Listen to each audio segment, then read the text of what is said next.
1994 വിവാഹം കഴിഞ്ഞ് കുറച്ചു കാലത്തിന് ശേഷം കുവൈറ്റിലേക്ക് ജോലി തേടിപ്പോയ അബ്ദുള്ള തന്റെ മകൾ 15 വയസ്സ് പൂർത്തിയാക്കിയ തന്റെ മകൾ നജീമയെ ഇതുവരെ കണ്ടിട്ടില്ല. ഇപ്പോഴും അബ്ദുള്ള കുവൈറ്റിൽ തന്നെ ജോലി ചെയ്ത് ജീവിക്കുകയാണെന്നുള്ള വിശ്വാസത്തിൽ ഇവിടെ ജീവിക്കുകയാണ് മലപ്പുറം സ്വദേശിയായ അദ്ദേഹത്തിന്റെ ഭാര്യ നഫീസ. കൂടുതൽ എന്താണ് നഫീസയ്ക്ക് നമ്മളോട് പറയാനുള്ളതെന്ന് നമുക്ക് കേൾക്കാം. മലപ്പുറത്തെ വീട് തിരൂര് താന്നാളൂര്. വീടൊന്നുമില്ല എനിക്ക്. 16 കൊല്ലായി. ഉപ്പല്ല, ഉമ്മ ഉണ്ടായിരുന്നു. എനിക്ക് ആകെ തണലായിട്ടുണ്ടായിരുന്നു എന്റെ ഉമ്മയായിരുന്നു. ആ ഉമ്മ മരിച്ചിട്ട് 8 മാസമായി. വാടക വീടുണ്ടായിരുന്ന വിറ്റിട്ടാണ് കല്യാണം കഴിച്ചത്. കല്യാണം കഴിച്ച അന്ന് മുതലിച്ചിട്ട് ഞാൻ വീട്ടുജോലി എടുത്ത് വാടക കൊടുത്ത് ജീവിക്കുകയായിരുന്നു. യാതൊരു വിവരം എനിക്കില്ല. ഇല്ല, യാതൊരു അവരെ വീട് കാസർഗോഡ് ഉദുമയിലാണ്. കല്യാണം കഴിച്ചു കൊടുത്ത എന്റെ ആങ്ങളുടെ ഇതിലാണ് കല്യാണം കഴിച്ചു കൊടുത്തത്. ആങ്ങളോട് ചോദിച്ചും പറഞ്ഞു എനിക്കതിന് ബാധ്യത എന്നെ കെട്ടിച്ചു വിട്ടപ്പം കഴിഞ്ഞു പോയി. ഇനി എനിക്ക് അങ്ങനൊക്കെ ബുദ്ധിമുട്ടാണ്, നിന്റെ കുഞ്ഞിനെ കൊണ്ടുപോയി കടലിൽ തള്ളിക്കോ, എന്താ ഞാനത് സാധ്യല്ലാന്ന് പറഞ്ഞ് ആങ്ങളെ പറഞ്ഞു. ഇല്ല, കുട്ടി കൊണ്ടുപോയിട്ടൊന്നും ഇല്ല, ഒന്നും ചെയ്തിട്ടില്ല. കാസർഗോഡ് ഉണ്ടെന്ന് അറിയോ? നമ്പറോ എന്തെങ്കിലും അന്വേഷണോ സഹോദരൻ അറിയോ? ഇല്ല, അവര് തമ്മിൽ കാണുന്നുണ്ടോ ഇല്ലോന്ന് എനിക്കറിയില്ല. ഇല്ല, ആങ്ങളെ പൊന്നാനിയിലാണ്. പക്ഷെ അതുള്ള അവിടെ വരുന്നുണ്ട്. അവരെ വീട്ടില് വേറെ ഭാര്യമാരും ഉണ്ട് എന്നാണ് ഇപ്പൊ ഞാൻ അറിഞ്ഞത്. ഭാര്യ 2 ഭാര്യമാരുണ്ട് എന്നാണ് ഞാൻ കഴിഞ്ഞ മുന്നത്തെ മാസം ഞാൻ ഇതേപോലെ അവിടെ നാട്ടില് തേടിപ്പോയി. കുഞ്ഞിങ്ങനെ അപേക്ഷപ്പെട്ട് ഇങ്ങനെ കരഞ്ഞപ്പോ കുഞ്ഞിന് തന്നല്ലേ. അപ്പൊ നാട്ടുകാര് പറഞ്ഞപ്പോ ഞാൻ പോയപ്പോ ആ നാട്ടിലുള്ളവരോട് പറഞ്ഞിരിക്കണ് എന്നെ കുഞ്ഞിനെ അങ്ങോട്ട് അടുപ്പിക്കരുന്നു. അങ്ങനത്തെ ഒരു കുഞ്ഞ് അയാൾക്കില്ല, ഞാൻ അങ്ങനെ കല്യാണം കഴിച്ചിട്ടില്ല, ഞാൻ വെറുതെ പറഞ്ഞു ചെല്ലുകയാണെന്നു. ഇപ്പൊ ഞാന് നിരപരാധി. എനിക്ക് ആകത്താണ്. എന്റെ ഉമ്മ ഉണ്ടായിരുന്നു, ഉമ്മയില്ല, വാടക കൊടുക്കാൻ കഴിവില്ലാത്ത രംഗത്തിൽ ഞാൻ ജീവൻ ഒടുക്കാൻ വേണ്ടി നിന്നോടത്ത് ഒരു ക്വാർട്ടേഴ്സിൽ എന്നെ പോലെ താമസിക്കുന്ന ഒരു ക്വാർട്ടേഴ്സിൽ അവരാണ് എന്നെ പിടിച്ചു നിർത്തിയിരിക്കുന്നത്. എന്റെ കുഞ്ഞിനെ 10ാം ക്ലാസ് പൂർത്തിയായ കുഞ്ഞിനെ ഇല്ല, വീട്ടിൽ പോയാൽ വീടൊക്കെ അവര് പൂട്ടിട്ടിക്കണം. അവര് വേറെ ഭാര്യമാര് അവരവരെ ഭാര്യമാരെ വീട്ടിലാണ്. എനിക്ക് അയാൾക്ക് ഉമ്മ ഇപ്പൊന്നും ഇല്ലാന്നാണ് പറഞ്ഞത്. ജ്യേഷ്ഠനുണ്ട്, പെങ്ങളുണ്ട് എല്ലാരും പറഞ്ഞു. ആരും ഞങ്ങളെ സ്വീകരിക്കുന്നില്ല. ഞങ്ങൾ സംസാരിച്ചു. ജ്യേഷ്ഠന് ഫോൺ എടുക്കണില്ല. ജ്യേഷ്ഠൻ പറഞ്ഞു ഞങ്ങൾക്ക് അങ്ങനത്തെ ഒരു അനിയൻ കല്യാണം കഴിച്ചാൽ അനിയന്റെ കാര്യം ഞങ്ങൾ ഇടപെടൂല എന്ന് പറഞ്ഞിരിക്കണെന്ന്. ഞങ്ങളായിട്ട് മൂതാവിൽ സംസാരിക്കാൻ ഇട തരുന്നില്ല. കുവൈത്തിലാണെന്നാണ്. ഇല്ല, ഞങ്ങൾ കണ്ടില്ല. അതെ, ഞങ്ങളെ നാട്ടിലുള്ളവർ ഈ സ്ഥലത്തായിട്ട് കാണുന്നില്ല. 6 മാസത്തോളം ഞങ്ങൾ തമാമില് ജീവിച്ചിട്ടില്ല. ഞങ്ങൾ 10-29 ദിവസം ഞങ്ങൾ ജീവിച്ചിട്ടുണ്ടാവും. 6 മാസം നാട്ടിൽ നിന്നെങ്കിലും 12-20 ദിവസം കൂടുമ്പോ എന്നോട് ഒളിച്ചു വരലാണ് വീട്ടിൽ വന്നിരുന്നത്. വീട്ടിൽ ഉമ്മ ഒറ്റക്കൊള്ളു എന്ന് പറഞ്ഞിട്ടുണ്ടാവും. അങ്ങനെ 10-29 ദിവസം എന്റെ അടുത്ത് വന്നിട്ടുണ്ടാവും. അങ്ങനെ ആ പോക്ക് എന്നെ നിന്നും പിരിഞ്ഞു പോയതാ. നിങ്ങളെ സഹോദരൻ ഇതിനെ കുറിച്ച് സാമാന്യ ബോധം ഉണ്ടായിരുന്നില്ലേ? അത് ഒരു വഞ്ചനയിൽ കൂടെയാണ് എന്റെ ആങ്ങളെ കല്യാണം കഴിപ്പിച്ചു കൊടുത്തതെന്ന് എനിക്കിപ്പൊ തന്നെ വിശ്വാസമാണ്. എന്നോ വിശ്വാസമായി. ഈ കൈക്കുഞ്ഞായി എന്റെ ഉപ്പ മരിച്ചിട്ട് 11 വർഷമായി. ഇപ്പൊ ഉമ്മ മരിച്ചിട്ട് 8 മാസം കഴിഞ്ഞ് 9ാമത്തെ മാസമാണ്.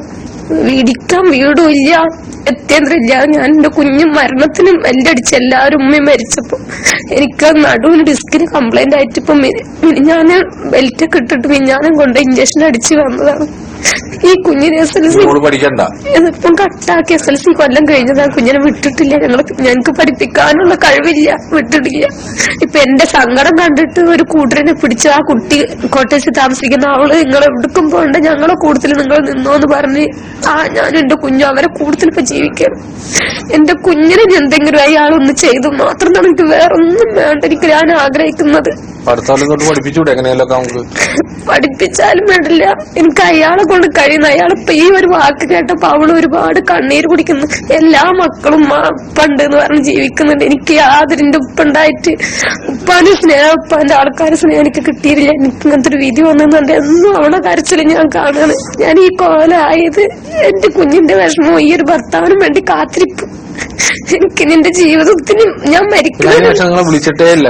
ഞാൻ മരിക്കുന്നതിനുള്ളിൽ എന്റെ കുഞ്ഞൊരു സ്വസ്ഥതയിൽ ജീവിക്കുന്ന കണ്ടിട്ടെങ്കിലും അവളെ തന്ത വന്ന് കണ്ടിട്ടെങ്കിലും എനിക്ക് ജീവിക്കാം. മരിച്ചാൽ മാത്രം മതി എനിക്കൊരാഗ്രഹം. അയാൾക്ക് മറ്റുള്ള മക്കളെ കൂടുതൽ അയാൾ ജീവിക്കുന്നുണ്ട്, വരുന്നുണ്ട് എന്ന് ഞാൻ അറിയുമ്പോ എത്ര ആയാലും ഒരു സങ്കടം ഈ കാലം വരെ ഞാൻ സഹിച്ചിരുന്നു. കുവൈറ്റിലെ പ്രവാസ ലോകം പ്രവർത്തകരോടാണ് അബ്ദുള്ള ഇപ്പൊ ഈ പറഞ്ഞ ആളാണ് അബ്ദുള്ള. ഞാൻ ഇപ്പൊ അയാളെ കുറിച്ച് കൂടുതൽ പറയേണ്ട കാര്യമുണ്ടെന്ന് തോന്നല്ല. കാരണം ഒരു പാവപ്പെട്ട കുടുംബത്തിൽ ചെല്ലുക, ഒളിച്ച് ചെല്ലുക, കല്യാണം നിക്കാഹ് അയച്ചു കൊടുക്കാൻ നമ്മളെ ആൾക്കാരുണ്ടല്ലോ. അപ്പൊ സഹോദരനും അതിൽ അത്ര മോശമില്ലാത്തൊരു പങ്ക് വഹിച്ചു എന്നാണ് ഇപ്പൊ ഇവര് പറയുന്നത്. ഇതിലേക്കൊന്നും ഞാൻ പോകുന്നില്ല. പക്ഷേ നമ്മളെ ഈ സഹോദരിമാരുടെ ഇത്തരത്തില് നിരാലംബരായ സാമ്പത്തിക ബുദ്ധിമുട്ടുള്ള കുടുംബങ്ങളിൽ ചെന്ന് ഒരു കർമ്മം നിർവഹിക്കാൻ വേണ്ടിയിട്ട് വിവാഹം കഴിപ്പിക്കുക, 10-25 ദിവസം നിൽക്കുക, എന്നിട്ട് ആ അവരെ പരിപൂർണമായിട്ട് ഉപേക്ഷിക്കുക, എന്നിട്ട് അവരെ എങ്ങനെയെങ്കിലും ജീവിച്ചോട്ടെ എന്ന് വിചാരിക്കുക. ഇദ്ദേഹം കുവൈത്തിൽ പോയിട്ട് വീണ്ടും നാട്ടിലൊക്കെ വന്ന് 1-2 ഭാര്യമാരൊക്കെ ആയിട്ട് ഇത് ചെയ്യുക. ഇതൊന്നും സമ്മതിച്ച് കൊടുക്കാൻ പാടില്ല എന്നാണ് ഈ മുസ്ലിം സമുദായത്തിനോട് എനിക്ക് പറയാനുള്ളത്. ഇത് നിങ്ങളെ നാട്ടില് ഇപ്പൊ കാസർഗോഡൊക്കെ ഉള്ള ഒട്ടേറെ പണ്ഡിതന്മാരായിട്ടുള്ള ആളുകളുണ്ട്, സാമൂഹ്യ പ്രവർത്തകരുണ്ട്. ഇത്തരത്തിലുള്ള അനീതി കാണിക്കുമ്പോ എങ്ങനെ ഉണ്ടാതിരിക്കുക? ഏത് ദീനില്ല എന്ന് പറഞ്ഞിട്ടുള്ളത് എനിക്ക് മനസ്സിലായിട്ടില്ല. അബ്ദുള്ളയുടെ പോലത്തെ ആളുകളെ നമ്മൾ വെറുതെ വിടണോ? അബ്ദുള്ളയുടെ പോലത്തെ ആളുകളെ സമുദായം തന്നെ ചോദ്യം ചെയ്യണമെന്നാണ് എന്റെ അഭിപ്രായം. അത്തരത്തിൽ ചോദ്യം ചെയ്യുന്നതിന് സമുദായം വളർന്നിരിക്കുന്നു എന്നുള്ളത് തന്നെയാണ് ഞാൻ മനസ്സിലാക്കേണ്ടത്. സമുദായത്തിലുള്ള ചെറുപ്പക്കാര്, ബുദ്ധിജീവികള്, പണ്ഡിതന്മാര്, ഇത്തരത്തിലുള്ള ആളുകൾ തന്നെയാണ് ഈ നഫീസയുടെ പോലെയുള്ള നിരാലംബരായ സ്ത്രീകളുടെ പ്രശ്നത്തിൽ ഇടപെടേണ്ടത്. നമ്മൾ വലിയ വലിയ വർത്തമാനങ്ങളൊക്കെ പറയുമല്ലോ, വലിയ വലിയ വയലുകൾ നടത്തുമല്ലോ, അവിടെ ഒന്നും കാര്യമില്ല.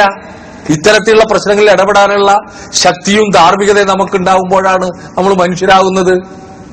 പ്രവാസ ലോകം പ്രവർത്തകര്, അതുപോലെ തന്നെ കുവൈറ്റിലുള്ള എല്ലാ സംഘടനകളോടും എനിക്ക് പറയാണ്, അബ്ദുള്ളയെ നിങ്ങൾ കണ്ടുപിടിക്കണം. ഈ പെൺകുട്ടി വിദ്യാഭ്യാസം നിർത്തിയിരിക്കുക, താമസിക്കാൻ സ്ഥലമില്ല. അന്യയുടെ ദയാവായ്പിലാണ് ഈ പെൺകുട്ടിയും ഉമ്മയും താമസിക്കുന്നത്, നഫീസയും താമസിക്കുന്നത്. നഫീസയാണെങ്കിൽ രോഗിയാണ്. ഇതൊക്കെ ഇങ്ങനെ 10-16 കൊല്ലമായിട്ട് ഈ സ്ത്രീ ഇത് അനുഭവിക്കുക. അത് അവരെ വീട്ടിൽ ചെന്നപ്പോ അങ്ങോട്ട് കേറ്റണ്ടെന്ന് പറഞ്ഞിരിക്കുന്നു എന്നാ പറയുന്നത്. നിയമവുമില്ല, വകുപ്പുമില്ല, ഒന്നുമില്ല. ഇയാൾ എവിടെയാണെന്ന് ആൾക്കറിയാം. 16 വർഷമായിട്ട് അവർക്കൊരു വിവരവുമില്ല. അദ്ദേഹത്തിന്റെ ഫോട്ടോ ഞങ്ങൾ പ്രസിദ്ധീകരിക്കുന്നുണ്ട്. അബ്ദുള്ളയെ കണ്ടെത്തുന്ന പ്രവാസ ലോകം പ്രവർത്തകര്, പ്രേക്ഷകര്, മനുഷ്യസ്നേഹികള് എല്ലാം തന്നെ അബ്ദുള്ളയെ കാര്യങ്ങൾ പറഞ്ഞ് മനസ്സിലാക്കി ഈ കുടുംബത്തെ സഹായിക്കാനുള്ള അയാളുടെ നിയമപരമായ ഉത്തരവാദിത്വം, ധാർമ്മികമായ ഉത്തരവാദിത്വം, ദീന് അതിൽ വിശ്വസിക്കുന്ന ഒരാളായിരിക്കും അബ്ദുള്ള എന്ന് ഞാൻ വിശ്വസിക്കുന്നു. അതിന്റെ ഉത്തരവാദിത്വം എല്ലാം അദ്ദേഹത്തിനുണ്ട് എന്ന് അദ്ദേഹം മനസ്സിലാക്കണം. അപ്പൊ ആ ഉത്തരവാദിത്വം അബ്ദുള്ളയെ പറഞ്ഞ് മനസ്സിലാക്കേണ്ട ഉത്തരവാദിത്വം നമുക്കുണ്ട്. പ്രവാസ ലോകം അതിപ്പോ ചെയ്യാണ്. അബ്ദുള്ളയെ കണ്ടെത്തുന്നവര് തീർച്ചയായും ഈ കുടുംബത്തെ വിവരം അറിയിക്കണം. ഞങ്ങൾ അതിന്റെ ടെലിഫോൺ നമ്പർ കൊടുക്കുന്നുണ്ട്. ഈ കുടുംബത്തെ സഹായിക്കാൻ കഴിയുന്നവർ, അവരെ ഈ കുട്ടിയുടെ വിദ്യാഭ്യാസം ആർക്കെങ്കിലും ഏറ്റെടുക്കാൻ കഴിയുമെന്നുണ്ടെങ്കിൽ തിരുവൂര് ഭാഗത്തുള്ള ഒട്ടേറെ സമ്പന്നരായിട്ടുള്ള വലിയ മനുഷ്യരുണ്ട് എന്ന് ഞാൻ വിശ്വസിക്കുന്നു. ഈ പെൺകുട്ടിയെ പഠിപ്പിക്കുകയാണെങ്കിൽ അതിനെങ്കിലും നഫീസയുടെ ഗതി വരാതിരിക്കാൻ കഴിയുമെന്നാണ് എനിക്ക്. 10ാം ക്ലാസ് പാസ്സായിട്ട് നിൽക്കുന്ന പെൺകുട്ടിയാണ്. തീർച്ചയായിട്ടും ഞങ്ങൾ അവരുടെ ഒരു ബാങ്ക് അക്കൗണ്ടോ എന്തെങ്കിലും അയച്ചു തരാം. ഞങ്ങൾ വേണമെന്നുണ്ടെങ്കിൽ അവരെ പഠിപ്പിക്കണം എന്നാണ് എനിക്ക് പറയാനുള്ളത്. അങ്ങനെ എന്തെങ്കിലും സഹായം കിട്ടുകയാണെങ്കിൽ നിങ്ങളെ മകളെ പഠിപ്പിക്കാൻ തയ്യാറാവണം. ഇപ്പൊ അവള് ജോലി ആയിട്ടിരിക്കാം, ഇതിന് പഠിക്കാൻ, എംബ്രോയിഡിംഗ് വർക്കിൽ പഠിക്കാൻ പോയി എന്നെ നോക്കണ്ടെന്ന് വിചാരിച്ചിട്ട് പഠിക്കാൻ പറ്റുമെന്ന് നോക്കാം.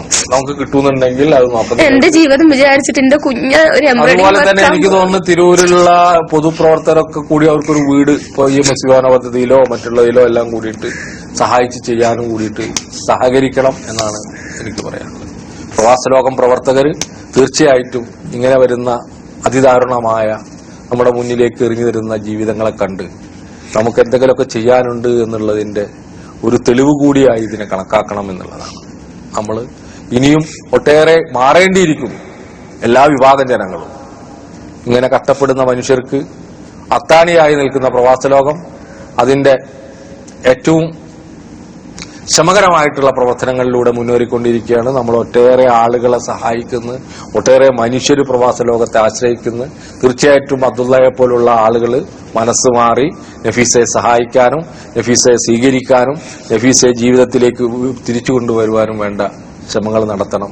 അല്ലെങ്കിൽ നിങ്ങൾക്ക് ഇഹലോകത്തിലും പരലോകത്തിലും ബുദ്ധിമുട്ടുകൾ ഉണ്ടാവും എന്ന് പറയാൻ ഞാൻ ആഗ്രഹിക്കുകയാണ്. കാരണം ഇവരുടെ കണ്ണീര് തീർച്ചയായിട്ടും അള്ളാഹു കേൾക്കും, യാതൊരു സംശയവും വേണ്ട. അബ്ദുള്ള, ഈ സ്ത്രീയുടെ കണ്ണുനീര് അള്ളാഹു കേൾക്കും. നിങ്ങൾക്ക് അത്തരത്തിലുള്ള ബുദ്ധിമുട്ടുകൾ ഉണ്ടാവും എന്ന് കൂടി ഞാൻ പറയാൻ ആഗ്രഹിക്കുകയാണ്. ഇങ്ങനെ കഷ്ടപ്പെടുന്ന ആളുകൾ അള്ളാഹുവിനോട് പ്രാർത്ഥിച്ചാൽ തീർച്ചയായിട്ടും അതിന് പ്രതിഫലം ഉണ്ടാവും. അത് നിങ്ങൾക്ക് ശിക്ഷയായിട്ട് മാറും എന്നുള്ളതാണ്. അതിൽ നിന്നുകൂടി മോചനം നേടണമെങ്കിൽ നിങ്ങളുടെ മനസ്സ് മാറി ഈ കുടുംബത്തെ സഹായിക്കാൻ തയ്യാറാകണമെന്നാണ്. പ്രവാസ ലോകം പ്രവർത്തകർ അബ്ദുള്ളയെ കണ്ടെത്താനുള്ള എല്ലാ പരിശ്രമങ്ങളിലും ഏർപ്പെടണം എന്ന് അഭ്യർത്ഥിച്ചുകൊണ്ട് ഞാൻ ഈ കുടുംബത്തെ തിരിച്ചയച്ചു.